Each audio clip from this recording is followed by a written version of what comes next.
Hi there, welcome back to my views and news. Ankara Declaration signed by Ethiopia and Somalia on the 11th of December. Is it in danger? First violation of the declaration allegedly committed by Ethiopia. Some other developments to indicate that it's not going to be a smooth sail to implement the declaration to reach a final agreement uh, between Ethiopia and Somalia. So, what happened? Why is Ankara Declaration in danger? Three main reasons, which I'll speak on in this video. We know that it was the 11th of December when Ethiopian PM Abiy Ahmed, then President of Somalia Hassan Sheikh, met in Turkey, Ankara, mediated by Turkey. The two leaders signed Ankara Declaration to end their bilateral dispute ongoing since the January 2024 when Ethiopia signed a controversial MOU with Somaliland to gain access to sea and to establish a military base in Somaliland in return for recognizing Somaliland as a country. Uh, International community congratulated Ethiopia and Somalia for signing Ankara Declaration, but under this declaration, Ethiopia and Somalia will start technical talks at the end of February. Within 4 months, the talks will translate into final agreement about access to sea, about other bilateral issues. Again, Turkey will mediate. So talks have not started, and we know that Somalia in recent months drew closer to Eritrea and Egypt. Both are Ethiopian rivals. How are they going to respond to Ankara Declaration? That remains to be seen. Yesterday's developments indicate that Ankara Declaration could be in danger. Ministry of Foreign Affairs of Somalia formally accused Ethiopia of violating Ankara Declaration yesterday. Ministry issued a statement after what happened in Dolo.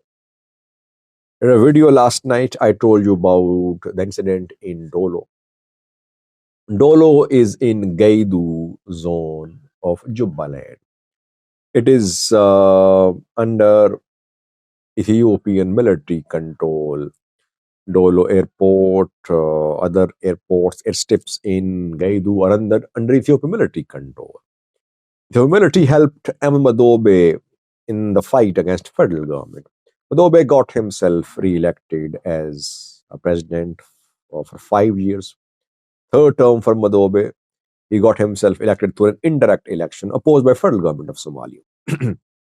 Welcome to Somalia deployed its troops to Ras Kamboni, but Jubaland forces pushed the federal forces out of Ras Kamboni. Yesterday, a Jubaland delegation was due to arrive at Dolo airport. Federal forces deployed there, they tried to stop the arrival of this delegation. Dolo city is administered by Muhammad Hussein Abdi. The city mayor, he is pro-Jubaland government. So federal forces tried to prevent the arrival of Jubaland delegation on Dolo airport. That led to start of exchange of gunfire between federal forces in Dolo and regional forces in Dolo. Ethiopian troops are there too. Ultimately, federal forces were defeated and they had to withdraw from Dolo. Dolo city, vicinity, under Jubaland regional forces, Ethiopian military. Somalia's federal government last night issued a statement saying that Ethiopian military attacked 3 stations of Somalia's military in Dolo yesterday. And this is a violation of Ankara Declaration, violation of African Union Charter, etc. Somalia's government says that what was did by Ethiopia in Dolu yesterday is unprovoked, sudden. Jubaland issued a statement to it said that no, basically federal forces tried to stop the arrival of a plane carrying Jubaland and officials in Dolu. And this is what seems to be the case. Basically, fight was between Jubaland regional forces and Somalia's federal forces. Ethiopian military has been supporting Jubaland regional forces. That is how Dobe got himself re-elected, that he got support from Ethiopia. Somalia not happy with continued support by Ethiopia for Jubaland regional government. Jubaland has cut off ties with federal government of Somalia. Puntland has done the same too. So Hassan Sheikh government accused Somalia of violating Ankara Declaration yesterday in a statement. That is, I'm saying that the declaration is in danger, firstly. Secondly, Ahmad Mualim Fiki, the foreign minister of Somalia, went to Egypt. Yesterday, he met with Egyptian foreign minister, Badr Abdullah. Minister of State of Foreign Affairs of Somalia, Ali Umar, visited Ethiopia yesterday, while Fiki was in Cairo. Fiki met with his Egyptian counterpart, and after that, they held a joint press briefing. And Fiki announced that Egyptian troops will be part of the new peacekeeping mission in Somalia, while Ethiopian troops will also be part of the new peacekeeping mission. Egyptian troops will also be part of the new peacekeeping mission. How many? We don't know. Where will they be deployed? We don't know. Ethiopia has been trying to stop Egypt from gaining a foothold, military foothold in Somalia. It seemed that Ethiopia cannot fully stop Egypt from entering Somalia militarily. What remains to be seen is the number. How many Egyptian troops will be part of the new peacekeeping mission? Where will they be deployed?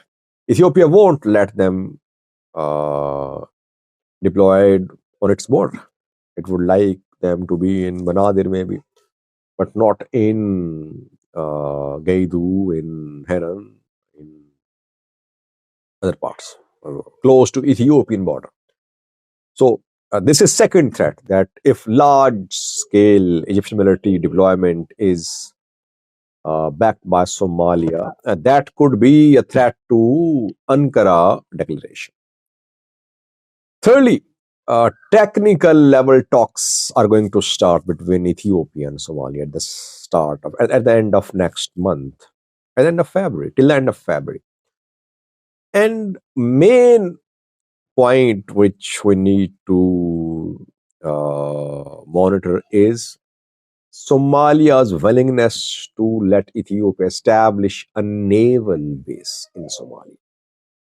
If Ethiopia does not get naval base, military presence in Somalia, perhaps access to sea through Somalia would be not as significant for Ethiopia as it is hoping to, as it wants it to be.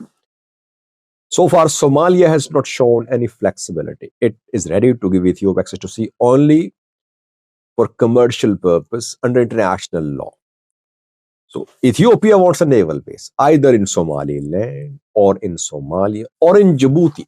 Maybe Djibouti might agree as well, though it has not agreed so far.